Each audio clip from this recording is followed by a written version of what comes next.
নমস্কার বন্ধুরা, আর জি কুকিং চ্যানেলে আপনাদের সবাইকে স্বাগত। আজকে নিয়ে হাজির হয়ে গেলাম লাউয়ের খোসার একটা অসাধারণ রেসিপি নিয়ে। অনেক তো ভাজা ভর্তা খেয়েছেন, একবার এভাবে খেয়ে দেখুন, খেতে অসাধারণ লাগে। এখানে বেশ কিছুটা লাউয়ের খোসা আমি নিয়ে নিয়েছি। এখন লাউয়ের খোসাগুলোকে যতটা সম্ভব পাতলা পাতলা করে কেটে নিতে হবে। বন্ধুরা, লাউয়ের খোসা যদি এইভাবে বানান, গরম ভাত বা ডাল ভাতের সাথে বা চা কফির সাথে অসাধারণ লাগে খেতে। একবার হলেও বাড়িতে বানিয়ে দেখবেন।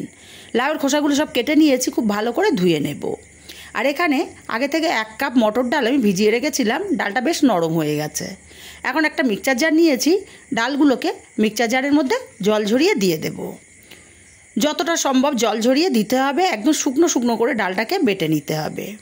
ডালগুলো সব মিক্সচার জারে দিয়ে দিয়েছি, এখন ডালগুলো পেস্ট করে নিয়েছি। ঠিক এরকম দানা দানা করে শুকনো করে পেস্ট রেডি করতে হবে। যদি অসুবিধা হয় তাহলে খুব সামান্য জল এখানে দিতে পারেন।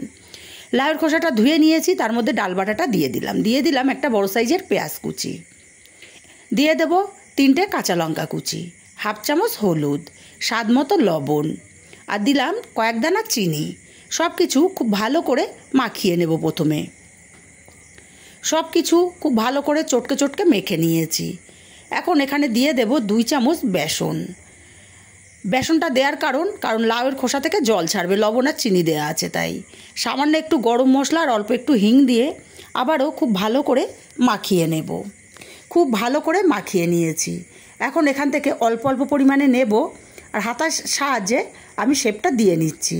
আমি একটু লম্বাটে করে শেপ দিচ্ছি, আপনারা আপনাদের পছন্দ মতো শেপ দিতে পারেন বা বড়ার মতো করেও ভেজে নিতে পারেন। এইভাবে একবার লাউয়ের খোসা খেয়ে দেখবেন, খেতে দুর্দান্ত হয়।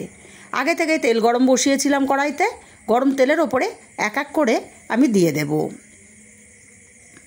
আমি সব একসাথে দিচ্ছি না, প্রথমে আমি 4টে দিচ্ছি, আবার পরের ব্যাচে কিছুটা ভেজে নেব।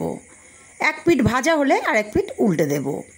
বন্ধুরা, রেসিপিটা ভালো লাগলে একটা লাইক দিতে ভুলবেন না। আপনাদের একটা লাইক অত্যন্ত গুরুত্বপূর্ণ। আমি সব ভিডিওতে বারবার আপনাদের কাছে রিকোয়েস্ট করি একটা লাইক দেওয়ার জন্য।